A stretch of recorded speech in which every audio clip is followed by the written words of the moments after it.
I have a pretty explosive moment from Fox News, their show The Five, for you, where one of the correspondents, or one of the hosts, who is the liberal kind of a voice on the panel, goes off really effectively. It takes a while for her to be able to get her word in, as you'll see here, because Dan Bongino, who is just quite the character, continues to interrupt her. But once he finally stops, she rapid fire goes through and just makes some incredible points, and then makes it hard for the rest of them to respond. And they try, but I don't think it was nearly as effective as her statement. So again, this little segment will start off with her feuding with Dan Bongino, but then she'll get her own chance to talk and makes really good points. Here it is. And to call the Attorney General of the United States of America.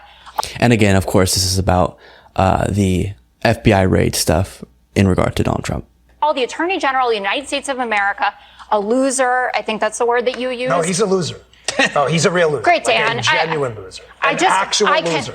And I've known losers in my life, and Merrick Garland is certainly not. He is a total loser. Okay. He is burning down the constitutional republic, targeting this guy. And you don't know what's in there either. No, and I can tell you what's not in the PP holes. That I don't An know. actual PP tape. I can tell you what was on the Hunter Biden laptop. Actual pictures of him with hookers smoking crack. Guess what? So Hunter Biden was not president and will not be. The pearl clutching about how Barack Obama was a standard and paragon of justice on the Democrat side. Hillary Clinton literally paid a foreign spy to produce Hillary Clinton.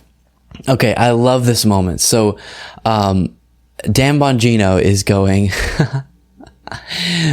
off on all these things and then brings up Hillary Clinton, and then she quickly looks at her watch and goes, 9 minutes in, you brought up Hillary Clinton, because that's one of the main strategies that people lately on the right have, which is don't address the issue at hand, just bring up a bunch of other things, a bunch of other people. So talking about the FBI raid, constantly they'll go, why haven't they raided Hunter Biden? Why haven't they raided Hillary Clinton? Why haven't they raided Obama?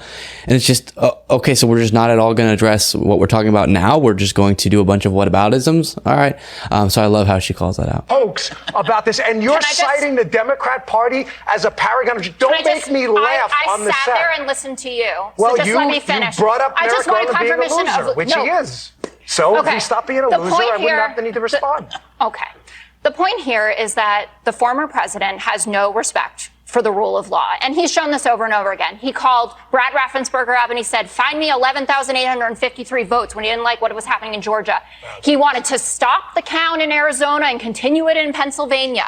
We saw what happened on January 6th, where he wanted Mike Pence to decertify an American election. Make all of you at home, he wanted your votes not to count. That's how little respect he has for it. And now he's refusing to comply with rules that every president has had to comply with.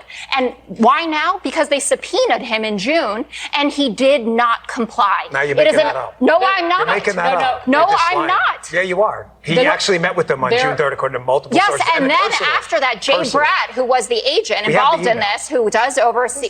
It was 6 weeks since the end of June, and that was the last communication. Did he comply with the last subpoena, if it was so urgent, That's not what I asked you. Was there a subpoena ignored by the Trump team? They had conversations after the subpoena. Was multiple it conversations complied with? They handed over surveillance. Okay, so we'll stop it there. But I love how she kept pressing, because again, they always do this thing where they don't directly address the topic at hand, and they try to just slightly move the goalposts. And so the question she's asking is, did he comply with the subpoena? And then the other lady, I don't know who the other person on the panel was, but she goes, if it was so urgent, then what? That wasn't the question. The urgency of the matter was not at question. And how do you know how urgent it was? Depending on what the documents are that they were looking for, it could be very urgent. Holy smokes. But yes, absolutely. The point being made about him not complying with the authorities was absolutely correct. As Yahoo News breaks down here, Donald Trump was warned that the records he was holding onto were illegally retained, but the former president refused to give them back because he disagreed with that assertion, a new report claims. The New York Times reported on Tuesday that Mr. Trump flat out refused to return boxes of documents, including some that apparently were marked classified, when approached by his former deputy White House counsel, Patrick Philippine. And he wasn't alone. Multiple other aides to the president reportedly told him the same thing. But Mr. Trump resisted, telling them it's not theirs, it's mine, on several occasions, referring to the stash of documents. So he had aides coming to him saying, you need to comply and return these documents, return this classified information. And Donald Trump responded, it's not theirs, it's mine, which is just fascinating. And so I love the point that was being made by the more liberal host who is saying, you know, not exactly this, but kind of to extend on her point. Republicans pretend to care about rule of law. They pretend to care about,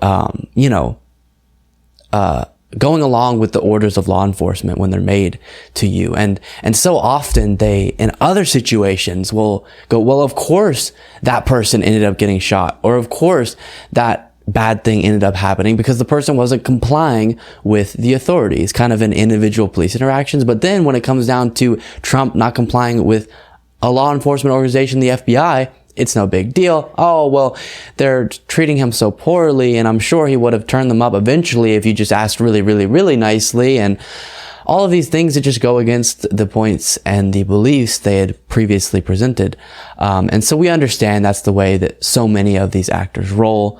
They absolutely will hold a principle until it's no longer beneficial to them, making it not a principle, just a temporary, pretending belief that they have. And so I love that, just walking through what is a better example of someone who doesn't give one poop about the rule of law than them trying to overturn a lawful election. I mean, the presidents, one of their primary roles in my mind is to respect the democratic process in which they operate within. Because the second that you don't do that, the second that you try to flip these election results, you are trying to take away people's voices within the country. You're trying to take away the power that we have as citizens to decide who is in power, and decide who represents us. And so if you say, no, I don't want to have lost, so I'm going to go and try to overturn the election results, you are taking that power away from us, or at least you're attempting to. Obviously, he wasn't successful. And so that point needs to be made time and time again, because it is so important. And it's something that I say